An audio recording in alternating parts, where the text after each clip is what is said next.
Well, you know, right from the beginning, the intent or the drafters of our constitution will never envisage off-cycle election. It was never envisaged at all. It was circumstantial by Supreme Court. And you know, the Supreme Court can also make law.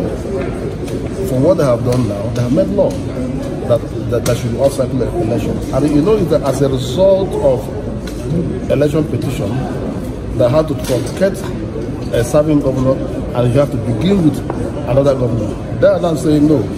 That new governor that they are starting with have to enjoy his term of 4 years. So you cannot subtract it from the governor that you are removing, who has also done some years, maybe like 6 months, 1 year, or thereabout. But I believe that off-cycle election is not the best. But we should find a way to revert back to general election that will be done one day for everybody. Off-cycle is very expensive. It pushes INEC to a lot of expenditure. You remember that we just recently approved 18 billion for INEC for the 3 states off-cycle election. Assuming that there's no off-cycle election, we wouldn't have been spending that money. That money would have been spent alongside with the general election. So I believe that there should be need for us to revert back. But how are you going to do it now? It's going to be extremely difficult. You can't legislate on it now because Supreme Court have also made it a law that governors must enjoy their 4 years in office. And you know, it only affects the executive. It doesn't affect the legislature. So why don't we revert back to it? So we have a taking cap to see how best to go about it. So I share with that same belief that there is need to have one general election and no off-cycle election because it is not envisaged in our constitution. Is this something you think the committee on INEC? Well, it's not just committee on INEC, but National Assembly should look at it and also consult widely with the judiciary on how best to go about it, so they can also see reasons with us. But you know, it is something that cannot even happen now because the people who are enjoying their off-cycle season must enjoy their 4 years. So it's something that you have to plan ahead. Then maybe you can say after this period of time, then it can start at some point in time, but not immediately.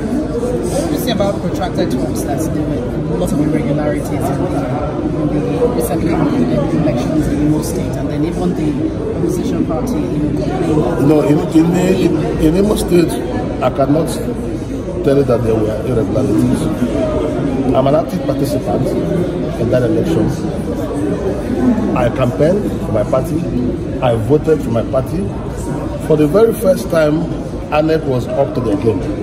As early as 6 a.m., they've already brought materials to my polling unit. I couldn't believe it because I was still sleeping when they woke me up that we were ready to vote. I said, this is a new INEC. Then somebody said, no, it's because it's off-cycle election.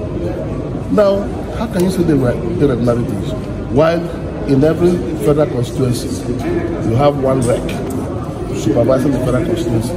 So we have 9 recs. Apart from the serving rec, we have additional 9 rec in Imo State supervising the election. You have police in a large number that I've never seen before. We have about 5 commissioners of police. We have about 2 assistant inspector general of police and 1 DIG covering the exercise.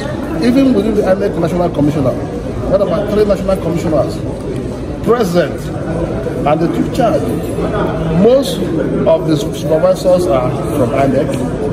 Most of the collection officers are from INEC. In fact, I can say virtually all of them. So the issue of saying that you are using people who do not understand electoral activities does not arise. So what happened was that the other political parties were not ready for election. We thought they were ready for election. When we came to the field, we discovered that these guys were not ready for election.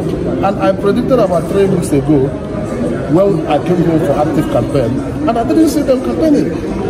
I was asking, where are these people? They were nowhere to be found. I now said we are going to, the way they're going, we are going to win 27 over 27. And don't forget the fact that the other political parties were also not serious in the choice of their candidates. They had litigations up to Supreme Court. One of the parties was only cleared about 3 weeks ago. How do you want to do the magic? They have a lot of internal crises within their parties. And once you have such major internal crisis, it's always difficult for you to put through. And don't forget, that they want to unseat an incumbent governor. It's a difficult task. And when the governor delivered, if it's the governor who have not delivered, then you can say that you can easily uproot him. Not when this man came from day one and was his eyes on the ball. He was focused on this second term. This man had to build roads that were never built by anybody before.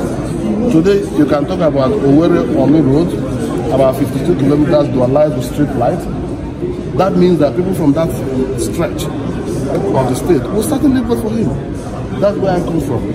You now have Owerri-Okigo Road, which will take you 6 hours to get to Okigo before. This man did it with street light.